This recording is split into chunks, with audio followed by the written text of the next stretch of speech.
اللہ کی نواسی، جس طرح سے امام حسن کے کان میں، امام حسین کے کان قرآن اگر کسی نے کیا ہے تو وہ سیدہ زینب پاک کی ذات ہے۔ صرف 7 سال کی عمر میں سیدہ زینب نے حفظ قرآن کیا تھا، آپ قرآن کی حافظہ تھی۔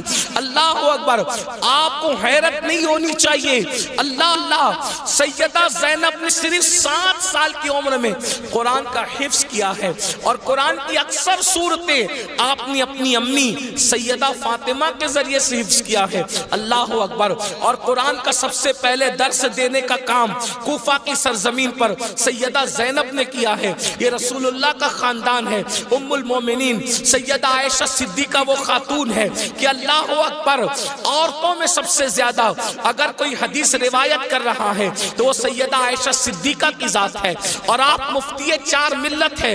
اصحاب میں جب کسی مسئلے پر اختلاف ہو جاتا تو لوگ کہتے چلو ام المومنین کی بارگاہ میں ان سے پوچھیں گے۔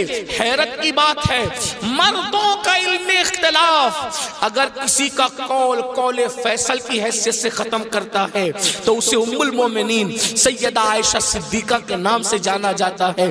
یہ علم ہے، یہ عورتوں کے پاس علم ہے۔ اسی طریقے سے اللہ اکبر، امام جعفر صادق کی بہو ہے، امام جعفر صادق کی بہو ہے، یعنی امام حسین کے خاندان کی بہو اور امام حسن کے خاندان کی بیٹی۔ ان کو دنیا نفیسۃ العلم کہتی ہے، اور ان کو نفیسہ مصری بھی کہا گیا ہے۔ یہ اپنے شوہر کے ساتھ مدینہ منورہ سے ہجرت کر کے مصر آ گئی تھی، اور جب مصر آئی ہے اور امام جعفر صادق کے علم کی خیرات جب بانٹنے کے لیے بیٹھی ہیں تو میری بہنوں آپ کو حیرت ہوگی، حضرت نفیسۃ العلم جسے نفیسہ مصری کہتے ہیں، جب پردے میں بیٹھ کر لوگوں کو قرآن و حدیث کا علم دیتی تو پردے کے پیچھے بیٹھ کر علم حاصل کرنے کے لیے مجتہد مطلق حضرت سیدنا امام شافعی جیسے لوگ آیا کرتے تھے اور ان سے علم حاصل کیا کرتے تھے۔ یعنی ہمارے یہاں اسلام میں عورتیں ایسی تھی کہ اتنے بڑے بڑے مرد جو ہے عورتوں کے پاس آ کر کے اسلام حاصل کرتے تھے، علم دین حاصل کرتے تھے، اسلام کا علم حاصل کرتے تھے۔ پردے کے پیچھے سے گویا کہ نفیسۃ العلم نے، نفیسہ مصری نے ام المومنین سیدہ عائشہ صدیقہ کی یاد کو تازہ کر دیا تھا۔ میری بہنوں، آج وہ کہاں گیا معاملہ؟ آج تو عورتوں کا مطلب زیورات سے محبت، عورتوں کا مطلب نئے کپڑوں سے محبت، عورتوں کا مطلب شادیوں میں شرکت سے محبت، عورتوں کا مطلب بازار میں گھومنے سے محبت، عورتوں کا مطلب جو وہ فلموں سے محبت۔ عورتوں کو دین سے تعلق کیا رہ گیا؟ بڑی معذرت کے ساتھ برا مت ماننا، میں عورتوں کو کوسنے نہیں بیٹھا، لیکن اپنی بہنوں سے بہت درد دل کے ساتھ پوچھنا چاہتا ہوں، اے خاتون جنت کی کنیزوں، کیا مردوں نے ہی صرف جنت میں جانا ہے؟ عورتوں نے جنت میں نہیں جانا؟ مجھے بتاؤ، کیا کر رہی ہو اپنے دین کے لیے؟ کیا کر رہی ہو اپنے اسلام کے لیے؟ تمہاری محرومی کی حد ہے میری بہنوں کہ تمہارے قدموں کے نیچے جنت ہے۔ اللہ کے رسول فرماتے الجنت تحت اقدام الامہات، جنت تمہاری ماؤں کے قدموں کے نیچے ہے، لیکن ساتھ ہی حضور نے یہ بھی فرمایا کہ میں نے جہنم میں سب سے زیادہ اگر کسی کو دیکھا ہے تو عورتوں کو دیکھا ہے۔ مجھے بتاؤ، آج نماز سے کوسوں دوری، مذہب سے کوسوں دوری، اس لیے جامعۃ المصطفیٰ کا قیام اس لیے عمل میں آیا ہے تاکہ بھولے ہوئے سبق کو یاد دلایا جا سکے، بھولے ہوئے سبق کو یاد دلایا جا سکے، بچیوں کو علم کا زیور دیا جا سکے، بچیاں علم حاصل کریں، پرانا دور دہرائیں، پرانی تاریخ یاد دلائیں۔ لوگ کہتے ہیں تاریخ اپنے آپ کو دہراتی ہے۔ دنیا آج کہہ رہی ہے بیٹی بچاؤ بیٹی پڑھاؤ، 1450 سال پیچھے ہے دنیا اسلام سے۔ دنیا آج کہہ رہی ہے بیٹی بچاؤ بیٹی پڑھاؤ، میرے نبی نے 1450-1500 سال پہلے بیٹی بچا کر بھی بتا دیا اور بیٹی پڑھا کر بھی بتا دیا۔ اللہ کے رسول نے بیٹی بچایا تو ایسے بچایا کہ بیٹیاں ان کے آنے سے پہلے زندہ دفن ہوتی تھی، مگر ان کے آنے کے بعد بیٹیوں کو دفن نہیں کیا گیا بلکہ بیٹیوں کو ماتھے کا جھومر بنایا گیا۔ اگر آج دنیا میں کوئی بھی مذہب کا آدمی بیٹی چومتا ہے تو یہ صدقہ ہے مصطفیٰ جان رحمت کی آمد کا، یہ میلاد مصطفیٰ صلی اللہ علیہ وآلہ وسلم کا صدقہ ہے۔ لیکن میری بہنوں، آئیے میں آپ کو بتاؤں حضور نے بیٹی کیسے پڑھایا اور کیسے بچایا۔ ایک سوال اللہ کے رسول علیہ السلام نے پوچھا، یہ بتاؤ عورت کے لیے سب سے بہتر کیا چیز ہے؟ حضور علیہ السلام نے مسجد نبوی میں اپنے شاگردوں سے پوچھا عورت کے لیے سب سے بہتر کیا چیز ہے؟ جواب دینے والوں نے خوب جواب دیا، لیکن وہ جواب مراد مصطفیٰ جان رحمت کے مطابق نہ تھا۔ وہ جواب مراد مصطفیٰ جان رحمت کے مطابق نہ تھا۔ محفل سے مولائے کائنات باب مدینۃ العلم سیدنا علی کرم اللہ تعالی وجہ الکریم اٹھے اور اٹھ کر اپنے گھر میں گئے، اور گھر جانے کے بعد سیدہ فاطمہ محفل میں جلوہ گر ہیں اور سیدہ فاطمہ سے کہہ رہے ہیں فاطمہ کسی نے جواب نہیں دیا اس مراد مصطفیٰ کے مطابق۔ سیدہ نے پوچھا میرے سرتاج سوال کیا کیا تھا؟ اللہ کے ہاں عورت کے لیے سب سے بہتر کیا چیز ہے؟ عورت کے لیے سب سے بہتر تو یہ ہے کہ وہ عورت کسی اجنبی مردوں کو نہ دیکھا کرے اور کوئی اجنبی مرد اس عورت کو نہ دیکھا کرے۔ عورت کے لیے بہتر چیز کیا ہے؟ وہ عورت کسی اجنبی مردوں کو نہ دیکھے، عورت کو کوئی اجنبی مرد نہ دیکھے۔ مولائے کائنات مسجد میں آئے اور آنے کے بعد کہا یا رسول اللہ آپ نے جو سوال کیا تھا اس کا جواب حاضر ہے۔ سرکار نے فرمایا کیا؟ مولا علی نے عرض کی یا رسول اللہ عورت کے لیے سب سے بہتر یہ ہے وہ کسی اجنبی کو نہ دیکھا کرے، کوئی اجنبی اس کو نہ دیکھا کرے۔ حضور نے مسکرا کے کہا یہ جواب تمہارا یا کسی اور کا ہے؟ عرض کی یا رسول اللہ آپ کی بیٹی فاطمہ نے یہ جواب دیا ہے۔ حضور نے مسکرا کے کہا فاطمہ تو بدا منی، وہ تو میرے جگر کا ٹکڑا ہے۔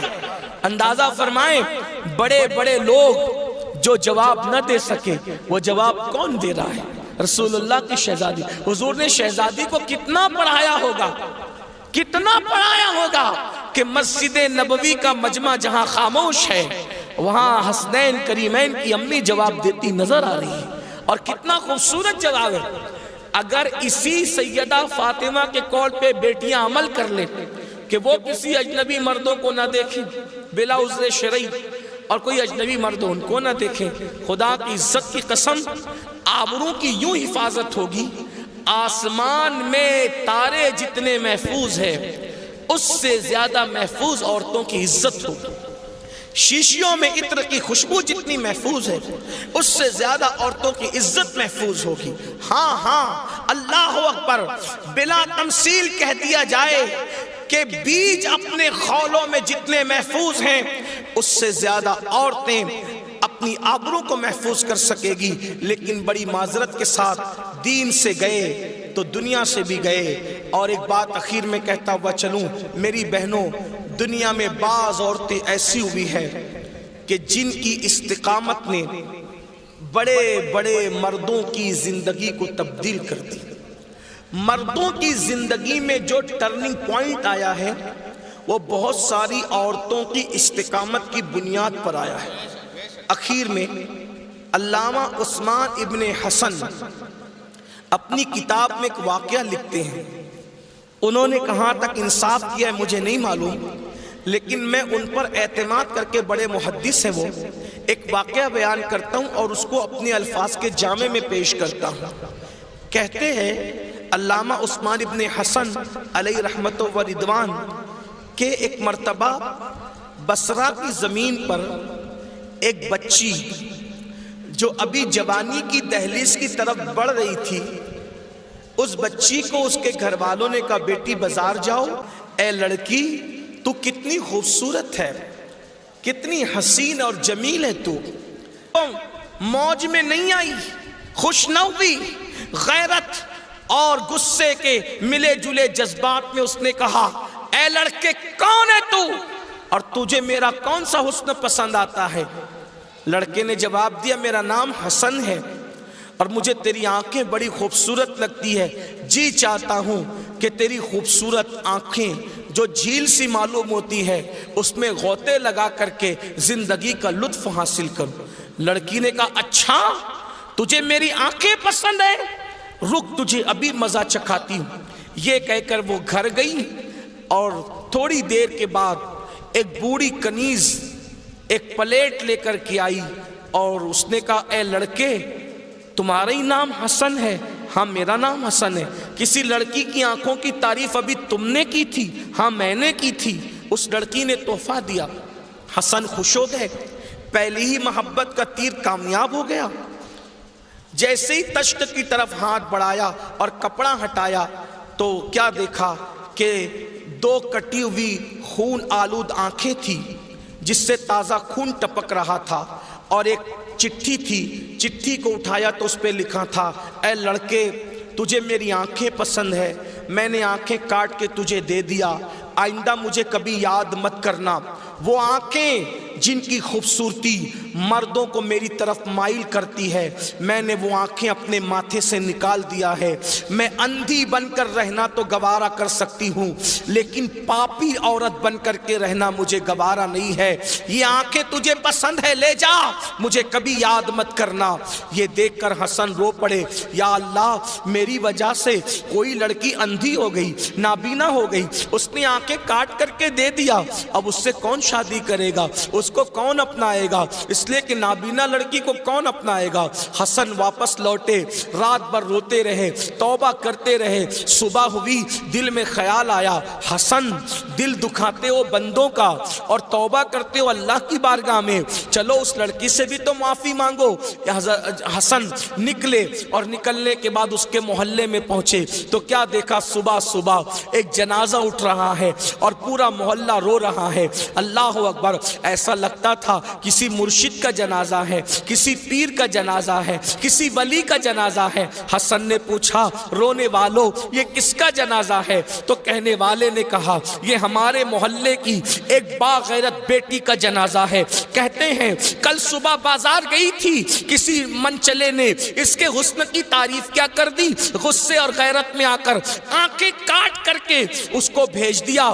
آنکھیں تو کاٹی لیکن آنکھیں کاٹنے کے بعد اس کا درد برداشت نہ کر سکی، پورا دن تڑپتی رہی اور رات بھی تڑپتی رہی، اور درد برداشت نہ ہوا تو رات کے آخری حصے میں دم توڑ گئی، جان دے گئی۔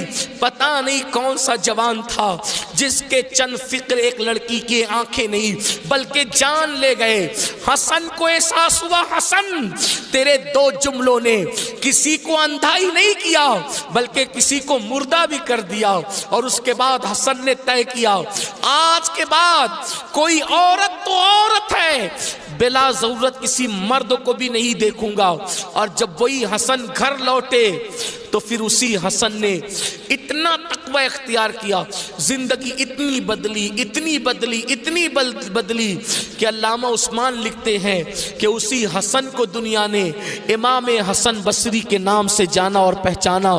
وہ مولا علی کے مرید بھی ہوئے، مولا علی کے خلیفہ بھی ہوئے، سلسلہ چشتی اور قادریہ کے پیر و مرشد بھی ہوئے، پیروں کے پیر بھی بنے۔ دیکھا ایک لڑکی کی زندگی کے استقامت نے، اس کے تقوی پرہیزگاری نے کیسا انقلاب پیدا کیا۔ ایک نئی زندگی گزارنے والے، ایک نئی جوانی زندگی گزارنے والے جوان کی زندگی میں یاد رکھیں ایک عورت سنور جائے، گفتگو کا اینڈ کچھ یاد رہے نہ یاد رہے، ایک جملہ یاد رکھیں اپنے بزرگوں کا، اگر عورت سنور جائے تو ایک عورت کے سنورنے سے 4 مرد جنتی بن جاتے ہیں، اور ایک عورت بگڑ جائے تو اس کے بگڑنے سے 4 مرد جہنمی بننے کا خوف ہے۔ 4 مرد کون ہے؟ ایک عورت سے 4 مرد جڑے ہوئے ہیں، ایک تو اس کا باپ ہے، ایک تو اس کا بھائی ہے، ایک تو اس کا شوہر ہے، اور ایک تو اس کا بیٹا ہے۔ ایک عورت سے، ہر عورت سے 4 مردوں کا رشتہ ہوتا ہے، باپ کا رشتہ، بھائی کا رشتہ، شوہر کا رشتہ، بیٹے کا رشتہ۔ اب مجھے بتائیں، عورت اگر سنور جاتی ہے تو 4 مردوں کی آخرت سنور سکتی ہے، عورت اگر بگڑ جائے 4 مردوں کی آخرت بگڑ سکتی ہے۔ اور اگر سنورنا ہے علم دین کے بغیر نہیں سنور سکتی، اس لیے علم حاصل کرو۔ میری گزارش ہے بچیوں سے بھی، ان کے والدین سے بھی، کہ جامعۃ المصطفیٰ للبنات آپ کی خدمت کے لیے حاضر ہے۔ پہلے تو علم کے لیے کتنی تگ و دو اور محنت کرنی پڑتی تھی، اب تو بہت آسان ہو گیا علم حاصل کرنا۔ گلی کوچوں میں مدرسے ہیں، گلی گلی مدرسے ہیں۔ اللہ ان علماء کو سلامت رکھے جو چندے کو مانگتے مانگ کر کے اللہ اکبر رسوا بھی ہوتے ہیں اور اپنی عزت بھی جو ہے اس کی پرواہ نہیں کرتے، لیکن تمہارے ایک ایک محلے میں کئی کئی مدرسے قائم کرتے ہیں تاکہ تم دین کے قریب آ جاؤ۔ مگر افسوس ہے کہ علماء کی محنت کی قدر نہیں کی جاتی۔ لوگ ظاہر میں ان کو رسوا سمجھتے ہیں، مگر علم دین کے لیے محنت کرنے والوں کو رسوا سمجھنے والے خود رسوا ہیں۔ حقیقت میں یہ نائبین رسول ہے جو علم دین کے لیے کاوشیں کرتے ہیں۔ اللہ سب کی کاوشوں کو قبول فرمائے۔ اللہ پاک ہم سب کو عمل کی توفیق دے۔ بچے بھی پڑھیں، بچیاں بھی پڑھیں، علم عام ہو جائے۔